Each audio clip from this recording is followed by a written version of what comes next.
বিরতির পর আবার আপনাদের স্বাগত। মন্ত্রী রিঙ্কু রায়ের বিধানসভা কেন্দ্রে বিরোধী দলের সংখ্যালঘু সম্প্রদায়ের ভাঙন অব্যাহত রয়েছে। আবারও বিরোধী দল ছেড়ে 50 জন সংখ্যালঘু ভোটার বিজেপি দলে যোগদান করেছেন বলে খবর। উল্লেখ্য, 27 ডিসেম্বর বুধবার সন্ধ্যায় বিজেপি সংখ্যালঘু মোর্চা 52 চণ্ডীপুর মণ্ডলের উদ্যোগে সমরুরপাড় গ্রাম পঞ্চায়েতের 3 নম্বর ওয়ার্ড এলাকায় বিজেপি দলের কর্মী ইসমেত আলীর বাসভবনে এক দলীয় সভা অনুষ্ঠিত হয়।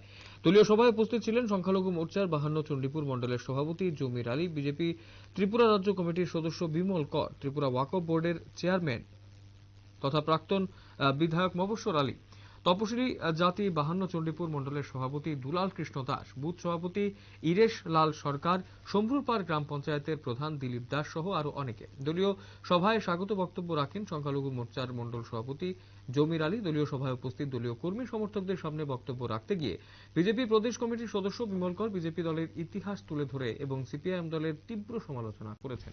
কি বলেছেন সংশ্লিষ্টরা আজকে গতকাল বক্তব্য রাখতে গিয়ে শুনবো।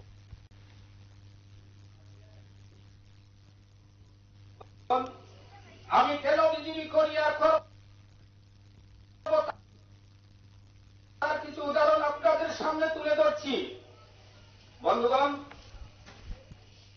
দীর্ঘ 65 বছর ক্ষমতায় ছিল, স্বাধীনের পর থেকে কংগ্রেস ক্ষমতায় ছিল, সংখ্যালঘু মুসলমানের কোন উন্নয়ন করেনি, উচ্চ শিক্ষার ব্যবস্থা করেনি। তা আমাদের জন্য দুর্ভাগ্যজনক। শুধু আমাদেরকে লাঠিয়াল হিসাবে ব্যবহার করেছিল।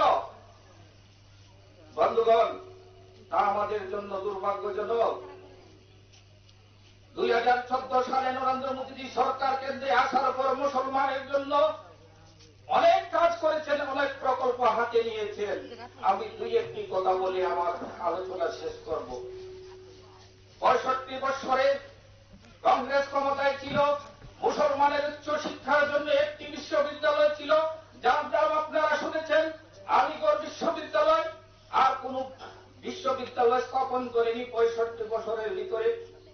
কিন্তু আমাদের নরেন্দ্র মোদী সরকার আসার পর মুসলমানের উচ্চ শিক্ষার জন্য আর 5টি বিশ্ববিদ্যালয় স্থাপন করেন। যারা 2 নম্বরে যারা ভারতবর্ষের মুসলমান 65 বছর প্রত্যেক বছরে হজ যাত্রীরা হজ পালন করতে মক্কা মদিনায় যায়, তাদের কথা কোনদিন চিন্তা করেনি।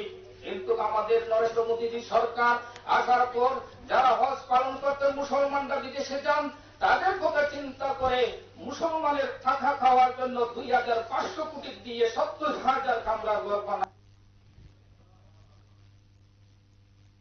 আপনারা শুনলেন সংশ্লিষ্টরা কি জানিয়েছেন। আজ 27 ডিসেম্বর বুধবার আজ এই বৈঠক অনুষ্ঠিত হয়েছে এবং এই বিষয়টাকে কেন্দ্র করে ব্যাপক উৎসাহ উদ্দীপনা লক্ষ্য করা গেছে প্রত্যেকের মধ্যে। দলীয় সভায় স্বাগত বক্তব্য রেখেছেন সংখ্যালঘু মোর্চার মণ্ডল সভাপতি জমির আলী এবং অন্যান্য যারা নেতৃত্বরা রয়েছেন, একের পর এক তারা বক্তব্য রেখেছেন এবং সংখ্যালঘু মোর্চার ভাঙ্গন হয়েছে বিরোধী দলে এবং তারা যোগদান করেছেন বিজেপি দলে। সময় ছোট বিজ্ঞাপন বিরতি রয়েছে অন্যান্য সংবাদ, সঙ্গে থাকবেন।